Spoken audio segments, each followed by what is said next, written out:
Hello students, Mr. John here. We're picking up with Chapter 5, Lesson 3, Part 2. We know from yesterday that armed conflict has already begun at Lexington and Concord. We've already had a lot of very frustrated colonists now loosely organized and legitimized by that First Continental Congress we talked about yesterday. We have a fighting force. All these militias are just waiting around for something to happen, and then boom, Lexington and Concord happen. That's the signal that it's on. Today we learn about more of these first battles of the Revolution. Picture may not be historically accurate.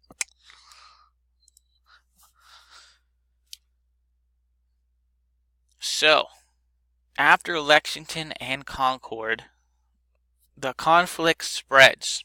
Two men further north have orders to take the lightly guarded but very important British Fort Ticonderoga, and it's way up there in the wilderness of New York.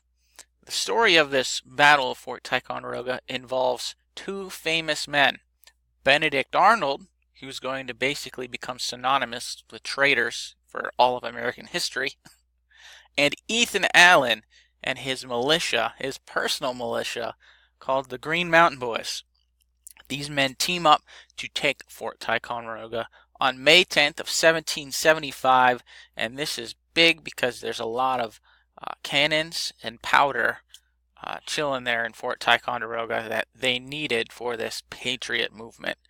So they're going to go ahead, sneak attack that fort, and take all of it. You can get the whole story here, but really the short version of it is that they were so far out in the wilderness in Fort Ticonderoga and lightly defended with only 50 British regulars there, they had no idea that they were under threat, and they more or less just snuck into the fort and took everyone by surprise.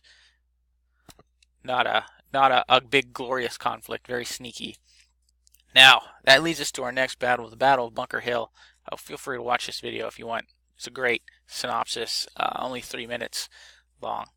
Alright, the Battle of Bunker Hill. Following Lexington and Concord, there's this swell of militia, of Minutemen, of volunteers that start to come around Boston. Redcoats, the British, still control the actual city, but more and more of the militia gather around the outside of the city. The colonial fighting men outside the city number around 20,000. That's a lot of people. On June 16, 1775, led by Colonel William Prescott, the militia set up posts on Breed's Hill and Bunker Hill across the bay from Boston. And now the British in Boston aren't just going to let them dig in and fortify and continue to swell, so they'll go out to do something about it. So on June 17th, the British assemble and launch an attack on Breed's Hill. It took them 3 tries. They had to march uphill. They kept getting shot at by entrenched men the whole time. The Colonials weathered 2 attacks before they ran out of ammunition. They had to run away because they ran out of bullets. They ran out of musket balls. And they were forced to retreat. Although technically a British victory, it showed that the Colonials would not just roll over and die like everyone thought they were going to. Check out this video right here. Pretty brutal, but war always is. It's about a 5-minute video, but it's a good video on what's called the Battle of Bunker Hill. One quick note before we roll out. Now that the war is started, one with multiple battles and now hundreds of people dead, the conflict becomes a reality for all the colonists. Like, this isn't just going to blow over. And sides have to be chosen. John Adams estimated at the time about 1/3 of the colonists, were patriots, as in they supported the cause of American independence, or the cause of, at this point, it's just the cause of the colonists versus Britain. He believed 1/3 of the colonists to be loyal to the king, and they were, of course, called loyalists. And then he thought about 1/3 would be neutral, like they weren't choosing sides. I've heard numbers as low as 1/5 for the patriots, so it was, at this point, a minority of the population was super rowdy like that.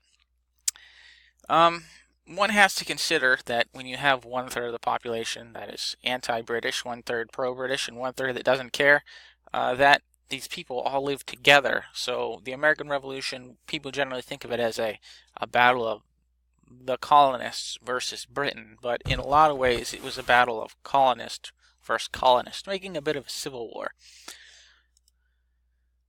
So that's the content for today. Not a lot, but some important things. I suggest you watch the videos.